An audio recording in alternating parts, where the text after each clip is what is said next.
인사하겠습니다. 샬롬. 헬로, 반갑습니다. 주님과 동행하셔서 행복한 날 가득한 2월 되실 수 있기를 주님으로 축원합니다. 바울에게 있어서 복음은 과연 무엇으로 와 닿았을까요? 그것은 무거운 무게감으로 와 닿은 것으로 보입니다. 16절 말씀을 보시면 내가 복음을 전할지라도 자랑할 것이 없으면 없다는 얘기죠. 내가 부득불할 일이다 라고 얘기하고 있어요. 부득불. 원해서 하는 게 아니다. 그 얘기인데 진정 그런 말인지 한번 살펴보겠습니다. 복음을 전할지라도 특별한 특이라는 중국어가 있긴 한데 특별한 권리의식으로 할 것도 한 것도 아니다라는 얘기예요. 우리 제자들을 보면 예수님에게 선택을 직접 받았고 그렇기 때문에 제자들은 특별의식이 좀 있었을까요? 없었을까요?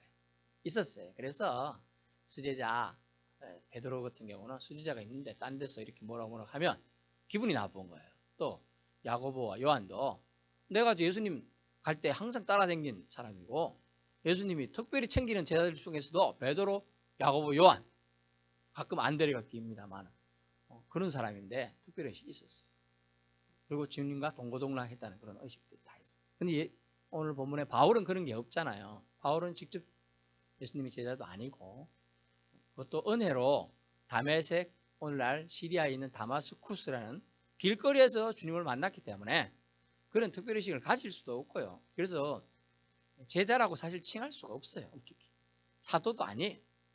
근데 부득불 자신이 주님의 제자로서 삶을 살고 그 길을 걸어가고 주님 위해서 죽겠다는 각오를 한 것은 무엇 때문인가? 라니까 오늘 본문에 자랑할 일은 아니지만 부득불 마땅히 해야 할 사명감이 나에게 있다 라고 얘기하면서 이것에 대한 얘기를 하는 겁니다. 심지어 만일 복음을 전하지 않으면 내게 화가 재앙이 미칠 것이다 라고 얘기하고 있어요. 재앙. 이 재앙의 수준은 뭡니까? 화산이 폭발하고 위에서 불벼락이 떨어지고 유황과 막 그런 불꽃들이 날아다니고 막 그런 거예요. 하다못해 우리가 눈설이 폭풍 치고 우박 같은 게 이만한 우박들이 떨어지고 하여튼 요 정도 우박만 떨어져도요. 제가 자동차 운전을 해보다 보면 조그만한 게 돌이 날라와도 유리창에 오는 속도에 의해서 맞으면 유리가 깨지거든요. 자동차 앞 유리 드날 것도 깨져요. 조그만 거. 근데 이만한 우박이 날린다. 낙과 피해 엄청나게 많죠. 꼭 주수기 때면 뭐 태풍이 불든지 우박이 한번 떨어지면 요만한 사과나든가 이런 것들이 그냥 맞으면 상처를 입으니까 상품성이 떨어진단 말이에요. 그런 피해가 많이 생길 때마다 저는 이제 농사 짓는 사람의 자녀였다 보니까 마음이 안타깝더라고. 또 햇빛을 지려서 또 저분들 농사 짓는 거 건드렸네. 또 이 정도 우박이 떨어지면 어때요? 비닐하우스 이런 거 시설 재배 다 부서집니다. 그 정도 피해가 많기 때문이죠. 재앙이라는 거죠. 재앙. 성경에 보면 재앙 수준이 이제 농작물 피해로 대부분 나오죠. 메뚜기, 여치, 이런 것들이 와서 다 먹어버렸다. 이런 얘기가 나오잖아요. 출애굽기도 나오는데 다 먹어버리면 없어요. 소출이 하나 없어요. 심지어 대기하고 있던 풀 나오는 것까지 다 먹어버린다. 재앙이라는 거죠. 먹을 게 없다는 것이 가장 큰 재앙이에요. 나중에 차후에 만약 4차 대전이 발발한다. 만약입니다. 그 다음은 그러면 그 전쟁 후에 최고의 전쟁은 뭘까? 생각해 보셨어요? 네. 영적인 문제는 심판이고요. 지금 육적이 아직 우리가 이 땅에 살고 있는데 그 다음 뭐냐면 물전쟁이 있답니다. 물을 구하기가 너무나 어려울 거라는 거죠. 물. 사실 저희 어릴 때 어땠어요? 또랑물 그냥 먹었죠. 안 되셨나요? 저는 또랑물 먹었거든요. 또랑이란 말을 안 쓰고 시냇물이라 그랬잖아요. 우리는 그냥 먹었단 말이에요. 그거를 지금 먹나요? 큰일 나죠. 저도 서울 한 25년 살았는데 처음에는 그냥 수돗물 마셨단 말이에요. 수돗물도 깨끗하다 해서. 근데 수돗물도 이상하다 이래가지고 안 먹어요. 사실 깨끗하다 하지만 오래됐잖아요. 노후 수도관이. 녹물도 나오고 막 더럽거든요. 그러다 보니 이제 정수기 보편화됐고 그러다 보니 이제 물도 사 먹고 막 이렇게 된 거예요. 지금 우리나라는 물이 부족 국가인데도 물 부족하게 쓰나요? 지금 얼음 얼지 않고는 대부분 물 펑펑 쓰잖아요. 그런데 차후에 이제 지금 아시아 지역도 사막화가 엄청나게 되고 있다고 합니다. 사막화. 몽고라든가 그 위에 카자흐스탄 뭐 이런 나라들이 있는데 옛날에는 초원이었는데 뭐 이만큼씩 없어진다는 거예요. 우리나라 몇 배가 없어진다. 사막화가 된다는 거예요. 아프리카는 아프리카가 이렇게 생겼습니다. 제가 그림 그려줄게요. 이렇게. 근데 여기 위쪽에 옛날에는 그렇지 않았는데 지금은 사막화에 의해서 거의 3분의 1까지 점령당하고 있다는 그런 얘기가 있어요. 그래서 화가 재앙이 된다는 거예요. 재앙이. 그래서 만일 복음을 전하자면 내게 화가 미칠 것이다 라고 기록하고 있습니다. 이런 분들을 보면 무게감, 다른 말로 하면 사명감에 완전히 사도 바울은 충실해 있었음을 알 수가 있습니다. 바울은 건전한 사고에 즉 생각하는 사람이었는데요. 복음을 자의로 전하면 즉 내 뜻으로 전하면 상을 타의로 전하면 사명받았다라고 표현하고 있어요. 사명을 받았다. 자, 제가 여러분이 은혜 받았어요. 그래서 내가 받은 은혜를 누군가에게 전하고 싶다. 전하면 바울의 표현에 넣으면 상을 받겠지만 만약 누군가가 당신은 예수 믿고 잘 됐잖아. 영구도 구원받고 일 잘 되고 자녀들도 잘 됐네. 하나가 손주까지 잘 되고 있구만. 옆구리 누가 찔러요. 그런데 말이야 당신이 만나 하나님 왜 안 전해? 이러고 막 누가 막 그래. 그래서 가서 전하면 타의가 되는 거죠. 타의로 전하면 바울은 어떻게 말했냐면 사명받았다는 거예요. 그걸 사명받았다. 그러므로 17절 보세요. 17절. 내가 내 자유로 이것을 행하면 상을 얻으려니와 내가 자유로 아니한다 할지라도 나는 사명을 받았노리라. 여기서 상은 이제 우리가 학교 같은 데서 상 주는 그런 상입니다. 근데 우리 시편이 보면 다윗이 상 받는다 그러죠. 주께서 내게 상을 차려주시고 그럼 밥상이에요. 밥상. 잔치상. 엄청나게 차려주는 거예요. 그런 상을 하나님 주시겠다. 그리고 그래서 내가 자유로 아니하는데도 나는 사명을 받았기 때문에 한다는 표현을 쓰고 있습니다. 바울이 생각한 상 받을 조건은 뭐냐 하면 값, 즉 대가가 없이 전하는 것. 이것이 상 받는 조건이라는 거예요. 대가가 없이. 사실 저나 여러분은 뭐 이렇게 돈이나 뭐 주고 이렇게 상 받은 거, 구원 받은 거 아니잖아요. 주님이 은혜로 상 받았잖아요. 우리 구원 받았잖아요. 그런데 우리가 대가 받은 것처럼 이렇게 하는 건 옳지 않다고 지금 얘기하는 거예요. 그래서 바울이 생각하는 건 뭐냐면 값없이 전하는 게 이게 상 받을 조건이다 라고 얘기하고 있는 거예요. 그리고 자신의 힘과 능력이 아니라 바울은 사실 똑똑하다 그랬잖아요. 오늘날 말하면 세계 최고의 대학에 학부에 공부를 했고 또 최고의 선생님한테 배웠다. 교수님한테 배웠다는 얘기예요. 가말리엘 문화에서 배웠다 그러니까. 그런 문화에서 배웠는데 최고의 수준이 있는 사람이면 오늘날 말하면 8세에 서울대학교를 졸업하고 10살에 박사학위를 받았다. 이런 얘기예요. 이론적으로 말하면. 이해가 돼요? 10살, 20살에 박사학위 받아야 대단하다고 한 거거든요. 그 정도의 수재라, 천재라는 얘기죠. 그런 사람이 자랑할 게 없습니까? 많아요. 근데 그런 거 안 하고 전도를 고린도서 1장에도 보면 전도에 미련한 것으로 한다. 이렇게 돼 있어요. 미련한 거. 설득하는 그런 설득력이 헬라 문화권에서 유명한 게 뭡니까? 화술이에요. 화술. 말을 이렇게 잘 해가지고 그게 뭐라 하면 변론학이라고 하고 웅변학이라고 해요. 그때는 수사학, 레토릭 이렇게 해가지고 말 잘하고 언어 기법에 의해서 사람 막 이렇게 설득을 시킬 수 있어요. 그게 대화법이라도 하고 설득의 기술이라고 하는 단어를 씁니다. 그래? 그렇구나. 이렇게 되는 것도 있는데 바울이 생각하는 복음은 그런 게 아니에요. 그것은 만약 그렇다면 똑똑한 사람이 더 많은 전도를 하고 수천 명 하고 똑똑한 사람이 다른 걸 다 해야 될 거잖아요. 근데 아니라는 거예요. 그래서 성경은 자신의 힘과 능력이 아니라 자신의 권리를 사용하지 않는 것을 상이라고 바울은 본다는 거죠. 아, 그럴 것 같아요. 만약 똑똑한 사람만 전도 잘하고 똑똑한 사람이 한다면 똑똑한 사람이 사는 지구로 가야죠. 그 사람들만 사는 지구로. 우리는 다른 지구로 살아요. 그래서 그렇게 하지 않는다는 거예요. 자신의 자랑이 될 수 있는 어떤 것을 사용하지 않겠다라는 것이 거의 전도학이에요. 전도를 하겠다는 학.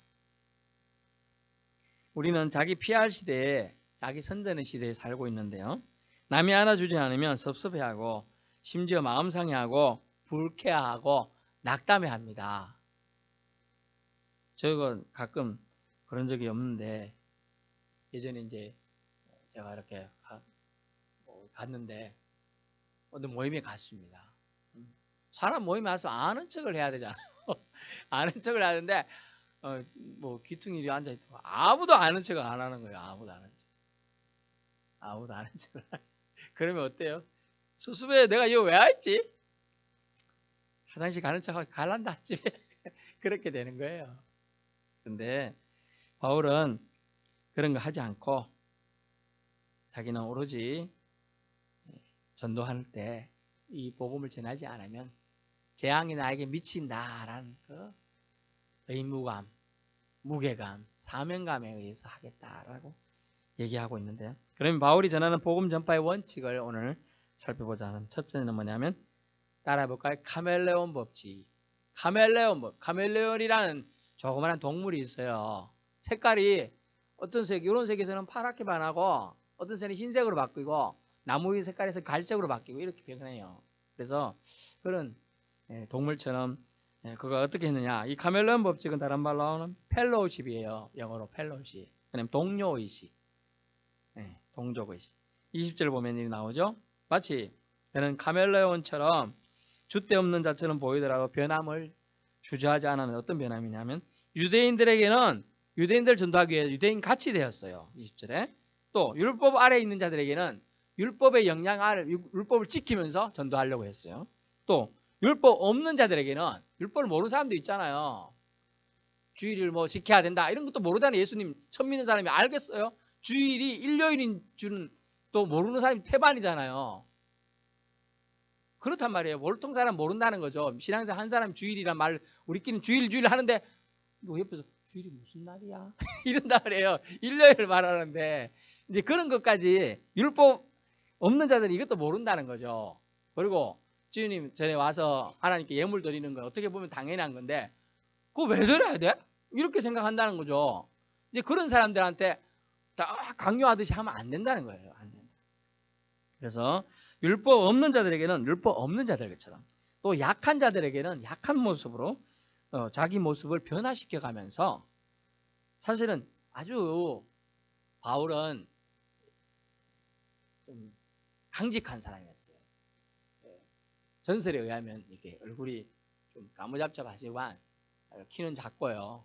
얼굴은 동그랗고 머리 좀 약간 이만큼 없다고 그랬습니다. 대머리 기질. 뭐 아마 유전이었겠죠. 이 정도 없고, 그런데 아주 다 혼자 보이는 그런 사람이라고 합니다. 그런데 이 사람 자꾸 이거 율법 없는 자에게는 율법 없는 자처럼, 율법 아래 있는 사람은 율법 아래 있는 자처럼, 또 약한 자에게는 약한 것처럼 이렇게 한 이유가 뭐냐는 거죠. 그것이 그렇게 함을 통하여 아무쪼록 몇 사람이라는 단어를 쓰고 있죠. 오늘 몇 사람이라도 구원코자 합니다. 내가 그렇게까지 낮아지고 그 사람이 이 땅이 돼버리면 그 사람이 마음문을 열 수 있다는 거예요. 대화할 때 여러분 긍정의 법칙 있잖아요. 누가 우리 그랬어? 아이고 그랬었구나. 이게 그 사람의 마음문을 여는 거예요. 우리가 상담학을 배우신 분이 있습니다만은, 상담할 때 누가 말할 때 그 사람 얘기를 쭉 들어주기만 해도 상담이 되는 거예요. 그리고 그렇구나, 긍정 맞장구를 하죠. 맞장구를 쳐주는 거죠. 그러면서 얘기하는 거예요. 왜냐하면 그 사람의 영혼을 구원하기 위해서 그렇게 한다는 거예요. 비록 나보다 배운 것이 짧지만, 나보다는 약해 보이지만, 나보다 참 개념이 없지만은 그렇게 그런 사람들과 어울리고 나아가는 것은 그들을 구원코자 하는 카멜레온 법칙을 통하여 전도하고자 합니다. 두 번째 뭐냐면 이것이 아마 바울의 평생을 이런 삶을 살게 했는 이유인데요. 23절 보십시오. 내가 복음을 위하여 모든 것을 행함은 복음에 뭐하고자? 참여하고자 함이라. 아멘. 참여하고다. 엔트페이스 뜻하는데 참여, 참가. 여러분이 어디 달리기 대회나 자전거 타는 거, 걷기 대회나 해보신 적이 있나 모르겠습니다. 걷기 대회 같은 저희가 지난번 교회에 있을 땐 성도들하고 4-5명이 같이 쫙 걷기 7.6km 걷기를 했었습니다. 걷기만 해도 참여만 해도 참가상을 주잖아요. 참가상. 그래 뽑기 전 잘 뽑거든요. 상을 탁 뽑아서 좋은 거. 근데 한 명 누가 전도할 기회가 있어서 그분 선물로 그냥 드렸는데 그 적석에서 그런 거 참여상. 또 우리 거기에는 보면 시장이 있어요. 그래서 시장에서 막 노래제 이런 거 많이 해요. 유명한 가수들이 와서 노래해요. 그것도 서 있다가 누구 막 번호 뽑아요. 전 잘 뽑혀요. 그래 이만한 휴지 이만한 거 뽑아갖고 가져왔던 기억이 나요. 그런데 참여하고자 하는 이 강렬한 열정 때문에 그가 복음을 전도했다. 결국 이 무엇은 뭡니까? 열정을 유지하고자 하는 그 마음. 근데 열정이 여러분 뜨거운 커피를 타서 추운 날씨에 놔두면 빨리 식어요, 안 식어요? 빨리 식어버려요.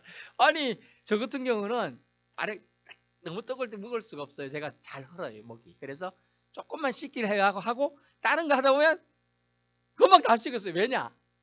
이게 우린 조금이라는 생각을 한 1-2분 생각하지만 저희 집중도 뭐 하다 보면 금방 10분, 20분 가는 거죠. 그럼 차가워갖고 제가 무게님이 하나 좀 대표주세요. 이렇게 하면 그러니까 빨리 먹지 이렇게 되는 거죠. 제가 말하고자 하는 게 뭡니까? 열정을 유지하는 게 어렵다는 것을 이 당대 최고의 학문인 석학을 공부한 이 사람도 알았어요. 그래서 열정 유지, 무슨 열정요? 복음을 전해야 한다는 열정을 유지하는 거. 이게 초심을 잃어버리면 못한다는 거예요. 내가 죄인이었구나. 내가 예수님이 나 안 만나줬으면 나는 그냥 죽어야 될 사람이었구나. 불구덩이 지옥에 들어가야 될 사람이구나. 개했나라는 건 지옥이란다는데 그 불못에 빠질 사람이 바로 나구나. 그걸 바울은 너무나 알고 있었어요. 그래서 바울은 열정을 유지하기 위해서 복음에 참여하고 싶은 그 강한 열정 놓지 않으려고 몸부림을 친 거예요. 몸부림을 사실은. 그러다 보니까 어찌 됐어요? 자기 몸을 돌보지 못했어요. 그래서 기도 잘 안 들리고요. 사실 바울이 기도 잘 안 들리고 또 이렇게 몸이 잘 안 됐나 봐요. 흥이 조금 있었을 가능성이 있어요. 글씨를 써야 되는 잘 안 써가지고요. 대필 더둘러는 사람 나중에 안 해서 대필을 하는 경우도 있습니다. 그리고 또 직접 친필을 쓴 것도 글씨가 얼마나 큰지 우리 어른들은 글씨 좀 작게 쓸 수 있잖아요. 초등학교 1, 2학년 쓴 것처럼 개발 해갖고 크게 써갖고 보낸 거예요. 근데 중요한 건 바울은 열정을 식지 않기 위해서 다른 거를 하다 보니까 몸을 좀 상했죠. 그래서 복음의 열정을 꺼뜨리지 않기 위해 그는 다른 모든 것은 가지치기 했어요. 절제했죠. 결혼도 하지 않았어요. 복음 전파의 장애라고 생각되는 모든 부분을 그는 내려놓았던 거죠. 이 열정이 식지 않도록 하기 위해 항시 노력했습니다. 오늘 본문에는 없지만 27절을 잠깐 보실까요? 고린전서 9장 27절. 내가 내 몸을 쳐 복종하게 함은 내가 남에게 전파하노니 남에게 복음을 전해준 후에 자신이 도리어 버림을 당할까 두려워함이라. 이 마음을 우리도 품어야 할 줄 믿습니다. 이 마음을 품어야 겸손해져요. 이 마음 품지 않으면요 우리가 향방 없이 다람질 하긴 하는데 향방 없이 다람질 하는 것과 똑같다는 거죠. 그래서 내 자신이 나는 다른 사람에게 복음 전해주는 전달자, 매개자가 될 수 있는데 나는 예수님한테 다시 버림받을까 두렵다. 이 마음 때문에 그가 하나님께 꼭 붙어 있고자 하는 그 의식을 가지고 있었다는 거죠. 이것이 버림받을까 하는 두려움, 이것이 경건과 겸손합니다. 제가 아는 예전에 섬겼던 교회 집사님이 계셨는데요. 그분은 어떻게 예수님 믿게 되었습니까? 라고 제가 유도했죠. 간증을 유도했더니 하는 말이, 하나님을 만났는데 꿈도 얘기하시고 이렇게 체험적인 거 얘기하시면서 하신 얘기가 뭐냐면, 항상 나는 두렵다 라고 했어요.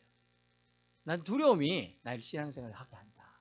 그러면서 그분은 몇 년 동안 한 번도 새벽 기도를 안 빠지는 거예요. 대단하시다. 그게 쉽지 않거든요. 여자 몸으로 그렇게 계속 한다는 게. 신체 리듬이 안 좋은 날도 있잖아요. 1년에 몇 번이라도. 그렇지 않아요? 있단 말이에요. 못 일어날 수도 있고 뭐 할 수도 있는데, 내 자신을 쳐서 복종해야 하고 두렵 돌림으로 하나님 곁에 꼭 붙어 있고 싶어서 자기는 그렇게 한다는 거죠. 교만해지거나 나태해지거나 하지 않도록 버림받을 수 있는 죄인, 그 죄인의 모습을 잊지 않으려고 하는 거죠. 그래야 의인이 될 수 있는 거예요. 내가 의인이다 이러면 금방 교만의 영이 들어온다는 거예요. 교만의 영이.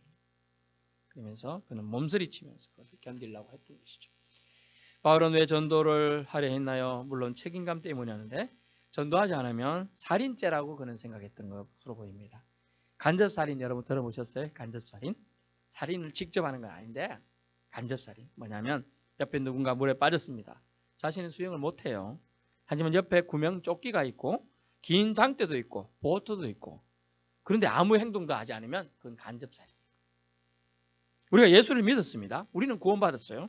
그런데 옆에 물에 빠져가는 친인척이 보이고 친구가 보이고 자식이 보이는데 장대도 안 내밀고 구명조끼도 던져주지 않고 보트도 갖다 주지 않는다면, 예수 믿으세요라고 말하지 않는다면 그거라는 거죠. 간접살인이라는 거예요. 제가 아무리 이렇게 얘기해도 어떤 분은 그것이 와닿고 어떤 분은 안 와닿아요.